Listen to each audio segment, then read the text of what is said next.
Hey everybody. Just wanted to check in real quick on this Thursday. Uh, as we make the final turn here, I hope that you're feeling encouraged and maybe challenged by Sartre's existentialism, especially his thoughts on choice and especially his thoughts on freedom and how that all relates to bad faith that we talked about yesterday.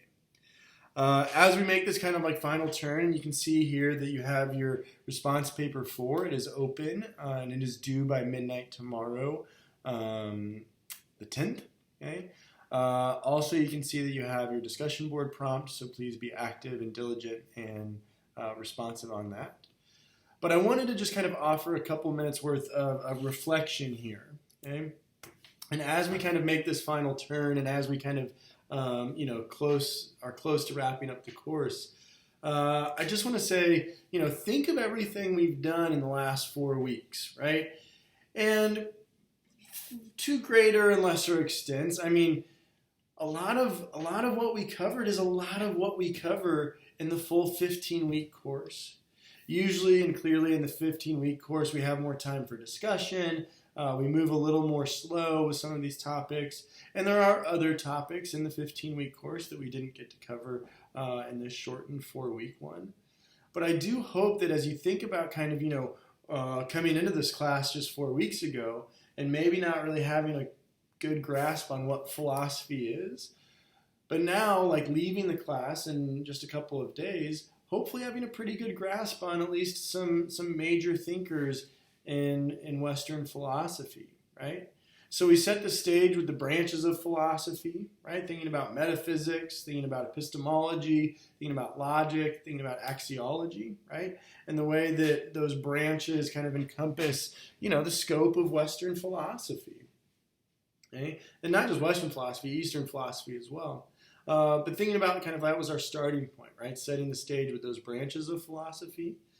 And then we talked about subjective and objective evaluations, wondering, is it the case or could it be the case that objectivity exists, right?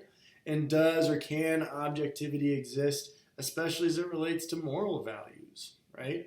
Or are they just subjective from person to person, from culture to culture, from society to society, right? What makes value X the right value to hold, right? And in thinking about subjectivity and objectivity, we then transition to thinking about Socrates, right? And Socrates being this figure that encourages us to question everything, right? To challenge our lazy assumptions, to ask these questions of, well, what does it mean to know thyself, right?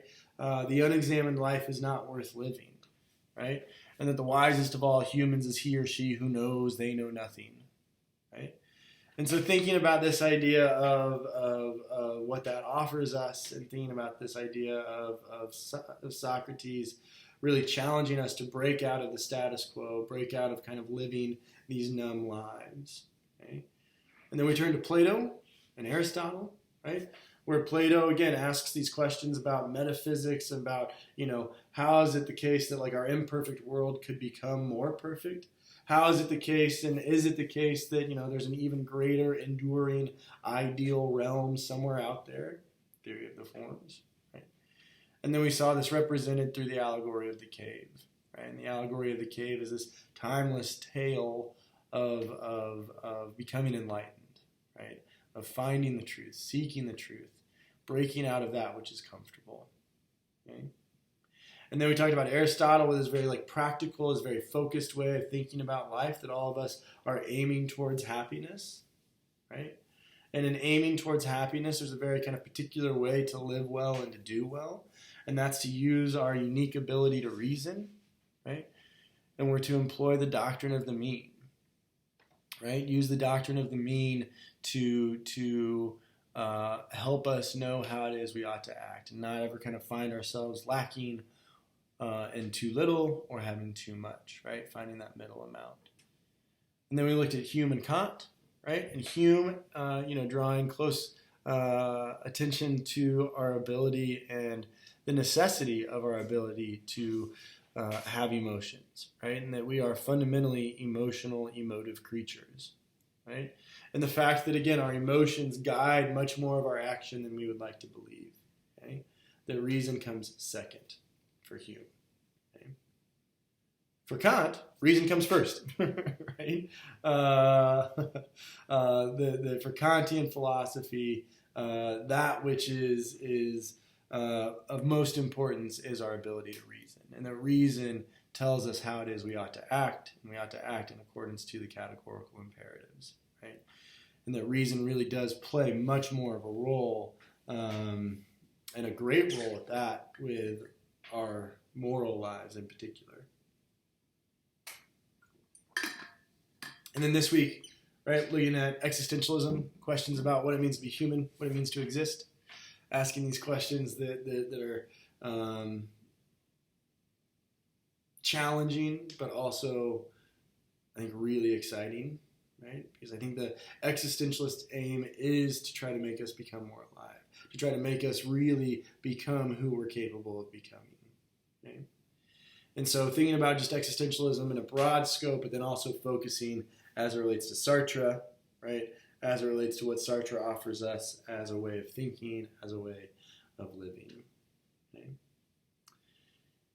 So we've covered a lot in a short amount of time, right? And so I hope you all are feeling proud about that. I hope you're feeling encouraged and excited about that. I'm sure that you're excited and encouraged that it was only 4 weeks and you're about done. But I really do hope that you're kind of moving into the final exam, which again, I will have more information given to you, I'm sure, after this video is made. But as you move into the final exam, again, really being proud about what we covered, and our capabilities of diving into some pretty